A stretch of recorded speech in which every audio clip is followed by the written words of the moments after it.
하나님의 말씀 함께 보겠습니다. 하나님의 말씀은 출애굽기 14장 1절에서 14절까지의 말씀입니다. 구약 성경 103쪽에 기록되어 있습니다. 출애굽기 14장 1절에서 14절까지 한 절씩 교독하고 마지막 절 함께 읽겠습니다. 여호와께서 모세에게 말씀하여 이르시되 바다와 믹돌 사이에 비하히롯 앞 곧 바알스본 맞은편 바닷가에 장막을 치게 하라. 바로가 이스라엘 자손에게 대하여 말하기를 그들이 그 땅에서 멀리 떠나 광야에 갇힌 바 되었다 하리라. 내가 바로의 마음을 완악하게 한즉 바로가 그들의 뒤를 따르리니 내가 그와 그의 온 군대로 말미암아 영광을 얻어 애굽 사람들이 나를 여호와인 줄 알게 하리라 하시매 무리가 그대로 행하니라. 그 백성이 도망한 사실이 애굽 왕에게 알려짐에 바로와 그의 신하들이 그 백성에 대하여 마음이 변하여 이르되 우리가 어찌 이같이 하여 이스라엘을 우리를 섬김에서 놓아 보냈는가 하고 바로가 곧 그의 병거를 갖추고 그의 백성을 데리고 갈새 선발된 병거 600대와 애굽의 모든 병거를 동원하니 지휘관들이 다 거느렸더라. 여호와께서 애굽 왕 바로의 마음을 완악하게 하셨으므로 그가 이스라엘 자손의 뒤를 따르니 이스라엘 자손이 담대히 나갔습니다. 애굽 사람과 바로의 말들 병거들과 그 마병과 그 군대가 그들의 뒤를 따라 바알스본 맞은편 비하히롯 곁 해변 그들이 장막 친데에 미치니라. 바로가 가까이 올 때에 이스라엘 자손이 눈을 들어본즉 애굽 사람들이 자기들 뒤에 이른지라. 이스라엘 자손이 심히 두려워하여 여호와께 부르짖고 그들이 또 모세에게 이르되 애굽에 매장지가 없어서 당신이 우리를 이끌어내어 이 광야에서 죽게 하느냐 어찌하여 당신이 우리를 애굽에서 이끌어내어 우리에게 이같이 하느냐 우리가 애굽에서 당신에게 이른 말이 이것이 아니냐 이르기를 우리를 내버려 두라 우리가 애굽 사람을 섬길 것이라 하지 아니하더냐 애굽 사람을 섬기는 것이 광야에서 죽는 것보다 낫겠노라. 모세가 백성에게 이르되 너희는 두려워하지 말고 가만히 서서 여호와께서 오늘 너희를 위하여 행하시는 구원을 보라. 너희가 오늘 본 애굽 사람을 영원히 다시 보지 아니하리라. 여호와께서 너희를 위하여 싸우시리니 너희는 가만히 있을지니라. 아멘. 감사합니다. 우리 주보에 있는 주보를 바라보면서 믿음의 고백 오른손 높이 들고 선포하겠습니다. 나는 천지를 지으신 여호와께 복을 받는 자입니다. 아멘. 우리 옆에 있는 성도님들과 인사 한번 하겠습니다. 좌우 돌아보시면서 주님의 이름으로 사랑합니다. 인사하겠습니다. 네, 오늘 예배 잘 오셨습니다. 하나님께서 오늘도 우리에게 은혜 주심을 믿습니다. 400년 애굽의 종살이를 하던 이스라엘 백성, 하나님께서는 그들을 가나안 땅으로 언약의 땅으로 인도해 주십니다. 모세를 택하셨고 하나님의 열심으로 그를 사명자로 부르십니다. 하나님의 말씀을 듣지 않았던 바로에게 그리고 애굽에게 10가지 재앙을 내리고 유월절에 어린 양의 예수 그리스도를 예표하는 피를 잡고 출애굽을 합니다. 무교절 유월절은 이스라엘의 구원의 날이며 신약시대에 예수님의 십자가를 예표합니다. 예수님은 유월절에 어린 양이 되셔서 우리를 위해 십자가 지심을 우리는 출애굽기를 통해서 알게 됩니다. 전쟁에 나갈 수 있는 장정만 60만 명, 아마도 모든 세대를 합하면 인천광역시 인구 정도 되는 300만 명에 가까운 인구가 애굽을 빠져나갑니다. 하나님께서는 10하루면 갈 수 있는 그 길을 안전한 길로 인도하십니다. 왜냐하면 그들이 전쟁이 바로 세게 되면 무서워서 돌아갈까 걱정했기 때문입니다. 하나님께서는 신의 광야에서 십계명과 율법, 성막을 알려주시려고 계획하셨고 그래서 그들은 빠른 길이 아니라 홍해의 길로 하나님께서 인도해 주셨습니다. 그리고 가나안 땅을 사모했던 요셉의 유골함을 가지고 나옵니다. 그것은 아브라함과 이삭과 야곱 그리고 요셉에게 약속하셨던 가나안 땅에 들어감을 그들이 믿음으로 알고 있었고 그것이 바로 하나님의 은혜였습니다. 결국 모세는 요셉의 유골을 가지고 이스라엘을 출발합니다. 그 결과가 나와 있는데요. 여호수아 24장 31절에 보면 이게 여호수아 맨 마지막에 나오는 거거든요. 여호수아가 죽는 날, 이스라엘이 여호수아가 사는 날 동안에 여호수아 뒤에 생존한 장로들, 곧 여호와께서 이스라엘을 위하여 행하시는 모든 일을 아는 자들은 사는 날 동안 여호와를 섬겼더라. 그리고 정복 전쟁이 끝난 거예요. 근데 그때 또 이스라엘 자손이 애굽에서 가져온 요셉의 뼈를 세겜에 장사하였으니, 이곳은 야곱이 베크시타, 그때의 화폐 이름이에요. 세겜의 아버지 하몰의 자손에게서 산 밭이라. 그것이 요셉 자손의 기업이 되었더라. 아멘. 그러니까 모세는 40년 광야 생활에 그 자기의 손조였던 요셉의 그 유고를 계속 품고 있다가 가나안 땅에 내려가서 자기가 아닌 여호수아에게 저희를 맡기게 됨을 봅니다. 우리는 이 말씀을 통해서 우리도 영원한 하나님 나라 가나안 땅을 사모하게 됩니다. 이제 이스라엘 백성들은 진행을 하면서 갈 길을 모르고 방황할 때 하나님께서는 구름 기둥과 불 기둥으로 그들을 인도해 주셨고, 그리고 낮에는 구름 기둥, 밤에는 불 기둥이 백성들에게서 떠나지 않게 됩니다. 이제는 이스라엘 백성들의 광야 생활이 본격적으로 시작이 됩니다. 우리 성경을 좀 한 절씩 보면서 한번 나아가 보도록 하겠습니다. 14장 1절입니다. 여호와께서 모세에게 말씀하여 이르시되 이스라엘 자손에게 명령하여 돌이켜 바다와 믹돌 사이에 비하히로답 곧 바알수본 맞은편 바닷가에 장막을 치게 하라. 어려운 말이 아니고요, 그냥 이게 뭐냐, 거맘 지나서 정서진에 진쳤다, 이런 뜻입니다. 그러니까 지역 이름입니다. 3절에 보면 바로가 이스라엘 자손에게 말하기를 그들이 그 땅에서 멀리 떠나 광야에게 갇힌 바 되었다 하리라. 우리는 일반적으로 이스라엘 백성들이 길을 가다가 홍해를 맞닥뜨리고 그리고 뒤에서 바로의 군사가 쫓아오는 것처럼 생각하는데, 이조차도 하나님의 계획 안에 이루어진 것임을 성경은 얘기합니다. 다시 2절 보면 이스라엘 자손에게 명령하여 돌이켜 바다와 믹돌 사이에 비하히롯 곧 바알스본 맞은편 바닷가에 장막을 치게 하라. 즉 홍해를 마주보고 있고 이스라엘을 쫓았던 애굽의 군사들이 쫓아오는 그 상황은 하나님께서 일부러 만드신 상황이라는 것을 성경은 이야기합니다. 우리의 삶의 위기는 실패가 아니라 하나님의 선한 인도하심이라는 것을 우리는 기억해야 됩니다. 고난 가운데는 하나님의 뜻이 있고 우리가 갇힌 가운데서는 하나님께서 의도하신 선한 결과가 우리에게 있다는 것을 우리는 깨달을 수 있습니다. 왜냐하면 그렇게 하지 않으면 우리 연약한 인간이 하나님의 은혜를 깨달을 수 없기 때문에 그렇습니다. 오늘 4절 말씀에 그 이유가 나오는데요, 내가 바로의 마음을 완악하게 한즉, 그 마음도 하나님이 완악하게 하셨고 바로가 그들의 뒤를 따르리니 내가 그와 그의 온 군대로 말미암아 영광을 얻어 애굽 사람들이 나를 여호와인 줄 알게 하리라 하심에 무리가 그대로 행하니라. 아멘. 즉 이스라엘 백성들을 홍해 끝까지 마지막까지 세우시고 뒤에는 이스라엘 백성들을 이 바로의 군대가 쫓아오는 상황을 하나님께서 만드신 거예요. 왜? 여호와 하나님이심을 알게 하기 위해서. 그러니까 사랑하는 성도 여러분, 혹시 고난 가운데 있으시고 우리 앞에 홍해바다, 뒤에는 바로의 군대가 쫓아오는 어려운 상황에 계시다면 빨리 하나님을 주 되심으로 인정하시기를 주님의 이름으로 축원합니다. 그럴 때 하나님께서 우리를 반드시 해결해 주실 줄 믿습니다. 이제는 하나님께서 하나님임을 알게 하도록 우리에게 발표보시는데 성경 계속 읽어보겠습니다. 5절에 그 백성이 도망한 사실이 애굽 왕에게 알려집니다.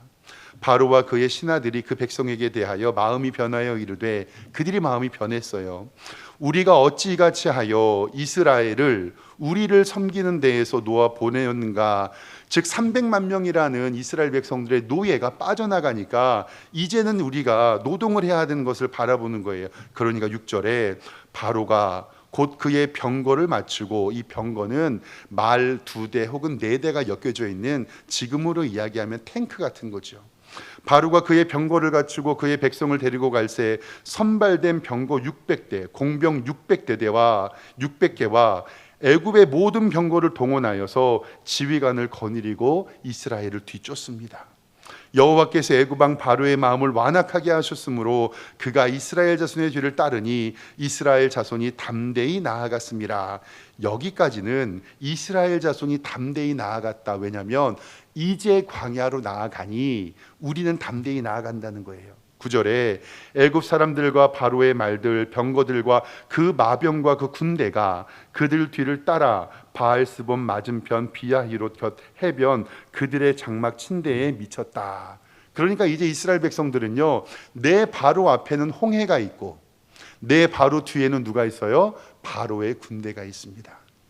여태까지 담대하게 광야를 향해서 나갔던 모습들은 간데가 없고 이제 문제가 생깁니다. 이 문제는 10절에 기록이 되어 있습니다. 10절 봅니다. 바로가 가까이 올 때 이스라엘 자손이 눈을 들어본즉 애굽 사람들이 자기 뒤에 이른지라. 이스라엘 자손이 심히 두려워하여 여호와께 부르짖고 하나님 앞에 기도는 했는데 문제는 11절에 그들이 또 모세에게 이르되 애굽에 매장지가 없어서 당신이 우리를 이끌어내어 이 광야에서 죽게 하느냐. 어찌하여 당신이 우리를 애굽에서 이끌어내어 우리를 이같이 하느냐라고 원망하고 불평합니다. 그리고 12절에 우리가 애굽에서 당신에게 이른 말이 이것이 아니냐. 이르기를 우리를 내버려 두라. 우리가 애굽 사람을 섬길 것이지 아니하겠느냐. 애굽 사람을 섬기는 것이 광야에서 죽는 것보다 낫다라고 이야기를 합니다. 즉 이스라엘 백성들이 담대히 나아갔던 것은 이제 모두 잃어버리고 이 뒤에서 쫓아오는 애굽의 군사들을 바라보며 하나님을 원망하며 모세를 대항하고 있습니다. 그래서 저희 어머니가 옛날부터 저한테 그랬거든요. 맨날 뭐만 말하면 다 까먹는다고 늘 저한테 이놈이 까마귀 고기를 삶아 먹었나 맨날 잊어먹냐고.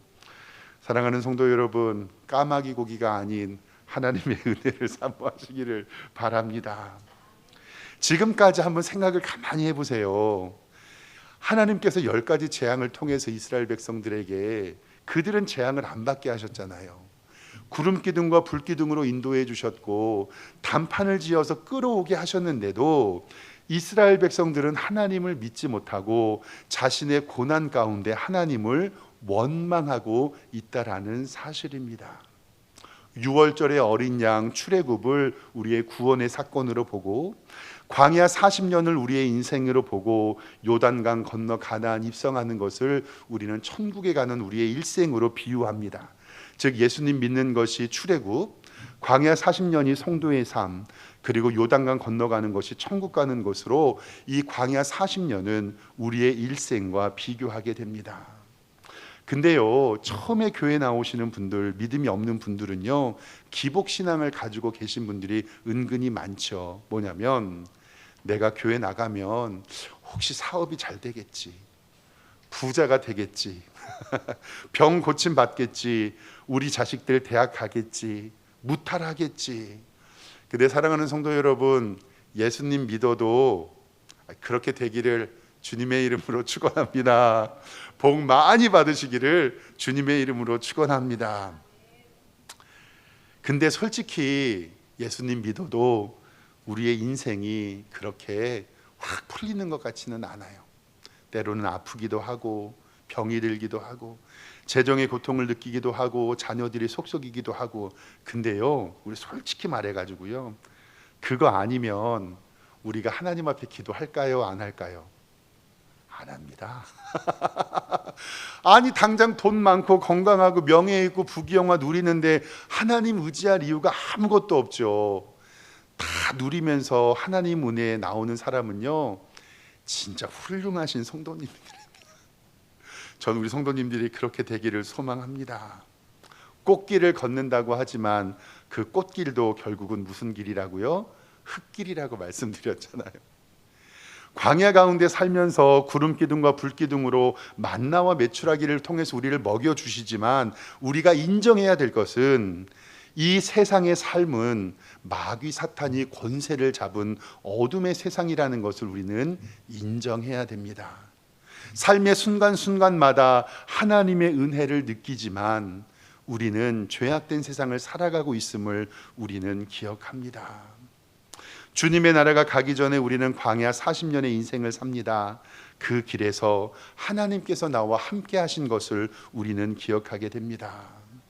근데 여기에서 이스라엘 백성들의 반응과 모세의 반응이 달랐어요. 똑같은 것을 봅니다. 앞에는 홍해가 있고 뒤에는 애굽의 군사가 쫓아옵니다. 이스라엘 백성들은요, 애굽에 매장지가 없어서 우리를 죽게 하느냐, 차라리 우리가 여기서 죽는 것보다 애굽에 가서 우리가 종노릇 하는 게 낫겠다. 근데요, 이스라엘 백성들에게 모세가 하는 말씀은 13절과 14절에 있는데 이렇게 기록합니다. 모세가 백성에게 이르되 너희는 두려워하지 말고 가만히 서서 여호와께서 오늘 너희를 위하여 행하시는 구원을 보라. 너희가 오늘 본 애굽 사람을 영원히 다시 보지 아니하리라. 여호와께서 너희를 위하여 싸우시리니 너희는 가만히 있을지어다. 아멘. 말씀을 준비하면서 기도하면서 고민이 됐어요. 그러면 모세의 관점과 이스라엘 백성의 관점이 뭐가 다르길래 모세는 믿음의 눈으로 하나님이 하실 일을 기대했지만 왜 백성들은 여기서 환경을 탓하며 죽을 것을 이야기했는가? 제가 말씀을 좀 준비하면서 세 가지로 좀 정리를 해봤는데 오늘 그것만 보고 말씀을 마치겠습니다. 첫 번째로 모세와 이스라엘 백성들이 다른 점은 뭐냐면요, 역사적 관점, 즉 나의 역사를 바라보는 관점이 달랐다는 거예요. 즉 이것을 성경적으로 축적된 은혜라고 이야기하는데, 이스라엘 백성들은 애굽의 10가지 재앙과 구름기둥과 불기둥으로 하나님이 인도해 주시는 것을 보았지만 까마귀 고기를 삶아 먹어서 영적인 건망증이 있어서 그것을 쉽게 잃어버립니다. 하나님이 함께 하셨던 것도, 내 옆에 구름기둥과 불기둥이 있는 것도, 그리고 앞으로 만나와 메추리가 하나님께서 우리에게 먹여주실 것도 그들은 다 잊어버려요. 그런데 모세는요, 하나님께서 내게 베풀어 주신 역사를 기억했습니다. 하나님의 언약을 기억했습니다. 궁궐에서 40년, 광야에서의 40년, 불붙는 떨기나무 가운데 자기를 부르시고 10가지 재앙으로 축적된 하나님의 은혜가 모세에게 있었다라는 사실입니다. 즉 이스라엘 백성들에게는 영적인 건망증이 있었지만 모세에게는 축적된 역사에 하나님의 은혜가 있음을 그는 믿음으로 고백했습니다. 사랑하는 성도 여러분, 영적인 건망증이 아니라 축적된 하나님의 은혜가 넘치기를 주님의 이름으로 축원합니다. 사무엘상 7장 12절 말씀에 이 사무엘이 미스바에서 집회를 하고 이렇게 얘기를 해요. 사무엘이 돌을 취하여 미스바와 센 사이에 세워 이르되 여호와께서 여기까지 우리를 도우셨다 하고 그 이름을 무엇이라고 하리라? 에베네셀이라고 하리라. 지금도 저 기업이 있는지는 모르겠지만 여성복 만드는 옷이 아직도 있죠. 네. 그분의 이야기를 들어보면 자기의 모든 사업의 일생 가운데 하나님이 인도해 주시지 않으셨다면 나는 거기까지 올 수 없었다라는 고백을 들은 적이 있어요. 사랑하는 성도 여러분, 우리 진짜로 한번 생각해 볼 때 우리의 삶과 우리의 가정, 그리고 우리의 자녀들, 그리고 특별히 우리 석샘교회 위에 에베네셀의 하나님이 역사하여 주신 줄 믿습니다. 에베네셀의 하나님이 함께해 주시지 않으셨다면 우리는 역사를 바로 기억하지 못하고 앞으로의 인생도 걱정하게 됩니다. 근데 제가 이사야 말씀을 읽으면서 너무너무 은혜가 되어서 메모를 해놨는데 이사야 46장 3절 말씀에 이렇게 기록되어 있어요. 보세요. 야곱의 집이여, 이스라엘의 집에 남은 모든 자여 내게 들을지어다. 즉 심판을 받고 남은 자 구원이거든요. 배에서 태어남은 내가 안겼고 태에서 남으로 내게 업힌 너희여. 그러니까 하나님께서 배에서 태어날 때부터 우리를 보호해 주신다는 거예요. 근데 4절에 너희가 노년에 이르기까지 내가 그리하겠고 너희가 백발이 되기까지 내가 너희를 품을 것이라. 내가 지었은즉 내가 업을 것이고 내가 품고 구하여 내리라. 아멘. 즉 하나님께서는 우리의 삶을 태에서 나왔을 때부터 우리가 어디 갈 때까지, 천국 갈 때까지 우리의 삶을 인도해 주신다고 말씀하세요. 그리고 디모데후서 4장 18절에 뭐라고 말씀하시냐면 주께서 나를 모든 악한 일에서 건져내시고 또 그의 천국에 들어가도록, 저 말이 뭐냐면 디모데에게 너가 천국에 들어가도록 너를 인도해 주시리니 그에게 영광이 세세 무궁토록 있을지어다. 아멘. 그래서 제가 나중에 설교의 제목으로 적어놓은 것이 뭐냐면 이거예요. 정리해 보면 뭐냐면 지금까지 에베네셀 하신 하나님이 지금부터 임마누엘 하십니다. 할렐루야. 아멘. 우리 교회 우리 김치공장 사장님 권사님 계시잖아요. 별미식품이라고. 제가 그 김치공장의 회사의 사목이거든요. 한 달에 한 번씩 그 공장에 가서 예배드리고 설교해요. 우리 권사님은 직원들을 모아놓고 전도하고 싶은 마음으로 그렇게 시간을 배려해 주셔서 저도 기도하고 한 달에 한 번씩 공장을 방문하고 내가 사목이다라는 생각으로 기도하고 옵니다. 근데 제가 이제 예배를 마치고 권사님하고 이렇게 이야기를 하면서 권사님이 이렇게 얘기하셔요. 아무것도 없는데 30년 전에 하나님께서 김치공장 시작하게 해주셨고, 그리고 이제 부흥해가지고 김치찌개 전문점도 오픈하여 주셨잖아요. 김치찌개 전문점도 하나님께서 인도해 주실 거라고. 그래서 제가 격려하려고 권사님 얼마나 애쓰셨어요. 얼마나 수고하셨어요. 이 공장 이끌어내시고 지금까지 얼마나 애쓰셨어요 라고 격려해 드렸는데 그때 우리 권사님이 하신 말씀이 이거예요. 지금까지 에베네셀 하셨던 하나님이 앞으로도 임마누엘 하실 것을 믿습니다. 우리 성도님들도 진짜 이런 믿음 가지셨으면 좋겠어요. 지금까지 우리 살면서 하나님의 은혜를 경험했잖아요. 에베네셀의 하나님을 경험했잖아요. 우리의 가정, 우리의 자녀, 우리의 자손들, 특별히 하나님의 교회에 하나님의 은혜가 지금까지 있었잖아요. 그러니까 우리는 믿음으로 바라봤을 때 모세가 하나님을 하실 일을 기대하라고 얘기하는 건 뭐냐면 지금까지 에베네셀 했던 하나님께서 앞으로도 뭐 하신다? 임마누엘 하신다. 이거 제가 만들어낸 말인데 진짜 멋있지 않습니까? 지금까지 에베네셀 하신 하나님이 지금부터 어떻게 하리라? 임마누엘 하리라. 이러한 역사관을 가지고 하나님의 은혜 누리시기를 주님의 이름으로 축원합니다. 그리고 두 번째는요, 뭐가 달랐냐? 백성과 이 모세는요, 시선이 달랐어요. 이 백성은요, 자기의 환경, 즉 앞에는 홍해바다와 뒤에는 우리를 쫓는 애굽의 병사를 바라봤는데 바로 이 모세는 누구를 바라봤어요? 하나님을 바라봤어요. 어떤 문제나 어려움이 있을 때 환경을 바라보면 넘어지게 되어 있어요.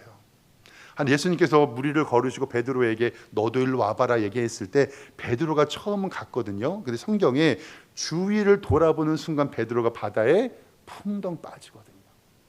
어려움과 힘듦과 낙심이 있을 때 우리는 환경을 바라보는 것이 아니라 나의 구원자 예수 그리스도를 바라보시기를 주님의 이름으로 축원합니다. 모세가 하나님의 하실 일을 기대할 수 있었던 것은 하나님의 언약을 믿고 하나님께서 이 애굽의 군사들을 물리쳐 주시고 홍해를 갈라 주실 것을 믿는 믿음이 그에게 있었습니다. 히브리서 11장 24절에는 그때의 모세에 대해서 이렇게 얘기해요. 믿음으로 모세는 장성하여서 바로의 공주의 아들이라 칭함받기를 거절했어요. 도리어 하나님의 백성과 함께 고난받기를 잠시의 죄악의 낙을 누리는 것보다 좋아했는데 그리스도를 위하여 받는 수모를 애굽의 모든 보화보다 더 큰 재물로 여겼더니 결국 모세는 누구를 바라본 거예요? 상 주시는 이심을 바라봄이라. 아멘. 즉 모세가 이렇게 하나님이 하실 일을 기대할 수 있는 것은 내게 상 주시는 분은 누구다? 하나님이다. 그래서 히브리서 11장 6절에 우리에게 분명히 말씀해요. 믿음이 없이는 하나님을 기쁘시게 하지 못하나니 하나님께 나아가는 자는 반드시 그가 계신 것과 또한 그가 자기를 찾는 자들에게 상 주시는 이심을 믿어야 할지니라. 아멘. 혹시 우리 성도님들 앞에 홍해 바다가 있고 뒤에는 애굽의 군사들이 쫓아와서 우리를 죽이려고 하는 힘듦과 어려운 고통이 있을 줄 압니다. 그러나 성도 여러분, 환경을 바라보지 마시고 내게 상 주시는 예수 그리스도를 바라보시기를 주님의 이름으로 축원합니다. 세상 모든 수고 끝나 요단강 건너 천국 갔을 때 하나님께서 우리를 위하여 의의 면류관과 황금의 면류관을 예비해 주실 것을 우리는 믿습니다. 마지막 세 번째, 백성과 모세가 달랐던 건 뭐냐면요, 바로 삶의 목적이 달랐어요. 이스라엘의 백성들의 삶의 목적은 뭐냐면요, 지금 현재 나의 육신적인 안위와 평안만을 생각했습니다. 근데요, 모세는 하나님의 영광을 생각했습니다. 백성들의 삶의 목적은 오직 육신의 안정과 평안, 내 배의 배부름이었습니다. 고난이 오면 노예의 삶으로 되돌아가고 여기서 죽여달라고 이야기합니다. 그러나 모세는 하나님을 바라보고 하나님의 영광을 살폈습니다. 다시 한번 11절에 그들이 고난이 왔을 때 현실을 보면 11절에 그들이 모세에게 이르되 애굽에 매장지가 없어서 당신이 우리를 이끌어내어 이 광야에서 죽게 하느냐, 어찌하여 당신이 우리를 애굽에서 이끌어내어 우리에게 이같이 합니까? 라고 버럭 화를 내요. 12절에 우리가 애굽에서 당신에게 이른 말이 이것이 아니냐 이르기를 우리를 내버려 둬라, 우리가 애굽 사람에게 섬길 것이라 하지 아니하더냐, 애굽 사람을 섬기는 것이 광야에서 죽는 것보다 낫겠다라고 우리를 이야기합니다. 근데 하나님께서 오늘 말씀 4절에 우리에게 분명히 4절 하반절에 뭐라고 하세요?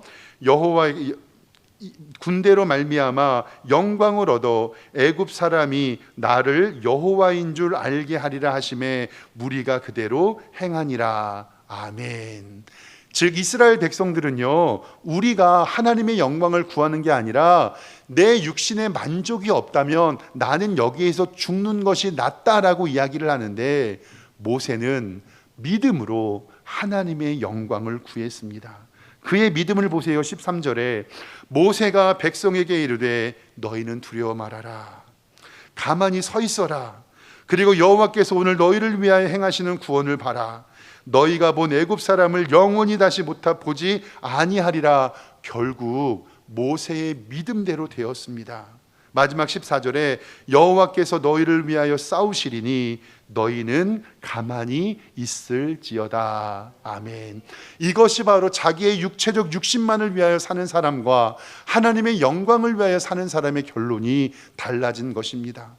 고린도전서 10장 31절에는 너희가 먹든지 마시든지 무엇을 하든지 다 하나님의 영광을 위하여 하라. 로마서 14장 7절에는 누구든지 자기를 위하여 사는 자가 없고 자기를 위하여 죽는 자가 없도다.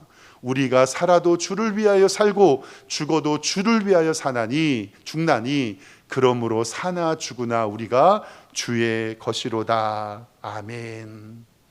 이스라엘 백성들과 모세가 똑같은 상황에서 다른 곳을 바라봤던 첫 번째는 역사관이 달렸습니다.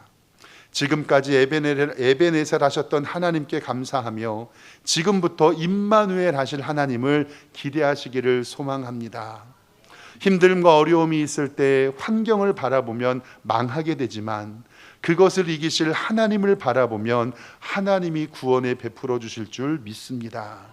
마지막으로 여러분들의 삶의 목적이 현실의 안위와 안정이 아니라 오직 하나님께만 영광 돌리는 복된 성도님들 되시기를 주님의 이름으로 축원합니다. 기도하겠습니다.